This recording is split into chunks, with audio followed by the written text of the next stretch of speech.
আমি দ্ব্যর্থহীন ভাষায় বলতে পারি, বিগত গণভোটে কখনো হা ভোট জয়ী হয়নি।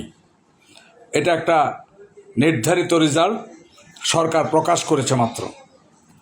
আমার এই কথার পিছনে প্রমাণ এবং যুক্তিসহ আমি তুলে ধরছি। যেমন আমি গাজীপুরের কালীগঞ্জ 5 আসনে নির্বাচনে একেবারে ওতপ্রোতভাবে জড়িত ছিলাম একজন বিএনপি কর্মী হিসাবে, এবং পুরো নির্বাচনী পিরিয়ডে আমি প্রচারণায় যুক্ত ছিলাম। নির্বাচনের শুরু থেকে নির্বাচনের ভোট গণনা পর্যন্ত ইউনো অফিসে যখন নির্বাচনে ভোট গণনা হয় তখনও আমি উপস্থিত ছিলাম আমার মাননীয় প্রার্থীর সঙ্গে একেবারে কাছাকাছি। তা আমি সেখানে দেখেছি ভোট যেখানে হবে সেখানে ভোট গণনা হবে, জনগণ যেই মার্কায় ভোট দিবে সেই জনগণকে তাৎক্ষণিক অবহিত করতে হবে কোন মার্কায় কত ভোট পেল। আমি আপনাদেরকে জিজ্ঞেস করতে চাই, আমরা যারা ভোটে অংশগ্রহণ করেছি, ভোট দিয়েছি এবং ভোটের ফলাফলের সময় আমরা যারা কাছে ছিলাম এবং কেন্দ্র থেকে শুরু করে একেবারে সেই ইউনো সাহেবের অফিস পর্যন্ত আমরা যুক্ত ছিলাম ভোট গণনার সময়, আপনারা কেউ কে হলফ করে বলতে পারবেন আমাদের জাতীয় নির্বাচনের ফলাফলটা শুধু ঘোষণা করা হয়েছে?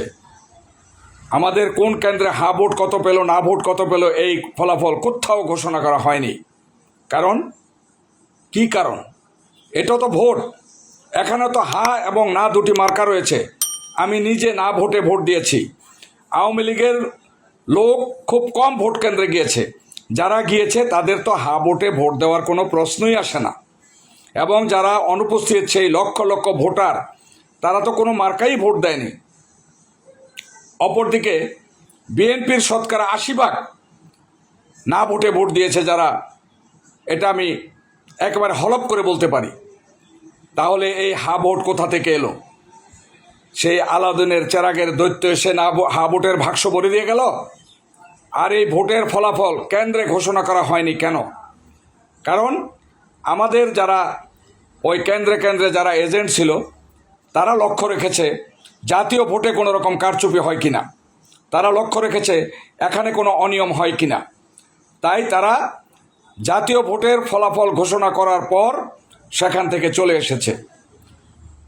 কিন্তু সেখানে হা ভোট এবং না ভোট কত ভোট পেয়েছে এটার কোনো ফলাফল ঘোষণা করা হয়নি। এমনকি সেই কেন্দ্রে এসেও ইউনো সাহেবের অফিস থেকে যেখানে ঘোষণা করা হয়েছে ফলাফল, সেখানেও হা ভোট এবং না ভোটের কোনো ফলাফল ঘোষণা করা হয়নি। এটা পূর্ব নির্ধারিত একটা ফলাফল। ডক্টর ইউনূসের নির্ধারিত কিছু নির্বাচন কর্তা তারা তার আদেশে নির্দেশে এই হা ভোটের বিজয় ঘোষণা করেছে, এবং এটা একটা সাংঘাতিক রকমের অনিয়ম যে ভোটের ফল ভোট কেন্দ্রে ঘোষণা হয়নি কেন। এবং কয়েকদিন পরে দেখা গেল, বেশ কিছুদিন পর ভোটের ফলাফল আবার একটু ঘোষণা করলো যে পুনর্গণনায় 10 লক্ষ ভোট হা ভোট কমেছে। এগুলি কিসের আলামত? একমাত্র এই যে বলে এনসিপির এত জনপ্রিয়তা, তাদের নির্বাচনে প্রতিদ্বন্দ্বিতা করেছে কয়জন? জামাতের লেজুর হয়ে তারা 3-4 জন প্রতিদ্বন্দ্বিতাই করেছে, এদের মধ্যে ফেলও করেছে 2-1 জন। আর জামাত বাংলাদেশে কি রাতারাতি জামাতের কোটি কোটি সমর্থক হয়ে গেছে যে তারা হা ভোটে ভোট দিয়ে একেবারে হাই ভোটকে জয়যুক্ত করে ফেলেছে?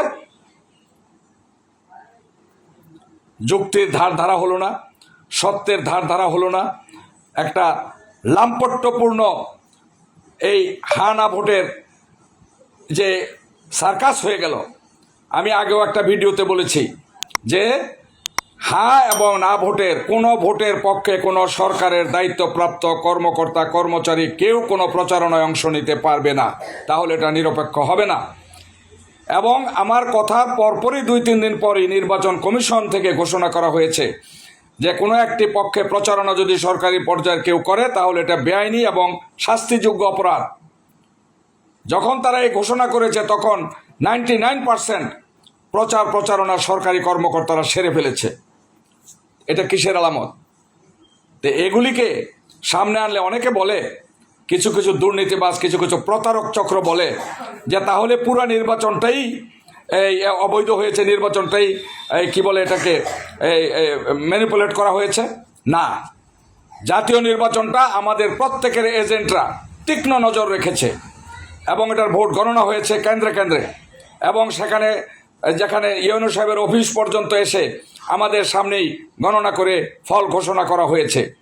কিন্তু সেই ক্ষেত্রে হা এবং না ভোটের কোনো রকমের ফল ঘোষণা করা হয়নি। এটা কেন? আজকে যারা গলা ফাটাচ্ছে তাদের জনসংখ্যা, জনমত, তাদের নিজেদের সাপোর্টার কত পার্সেন্ট? আর না ভোটের পক্ষে যে আওয়ামী লীগের রাজনীতি যারা করেছে তাদের হাজার হাজার লক্ষ লক্ষ কর্মীরা না ভোটের পক্ষে। আর বিএনপিরও আমি বলেছি তো, এই ভনিতা করে লাভ নাই, 90% বিএনপি সমর্থক না ভোটে ভোট দিয়েছে। তাহলে এই ভোটগুলো এলো থেকে? ভোট পুনর্গণনা করা হোক, ভোট সকলের সামনে এনে পুনর্গণনা করা হোক নিরপেক্ষভাবে। অন্তত 1.5-2 কোটি ভোট বেশি পেয়ে না ভোট জয়যুক্ত হবে, এটা আমি বলে রাখলাম। সকলকে ধন্যবাদ।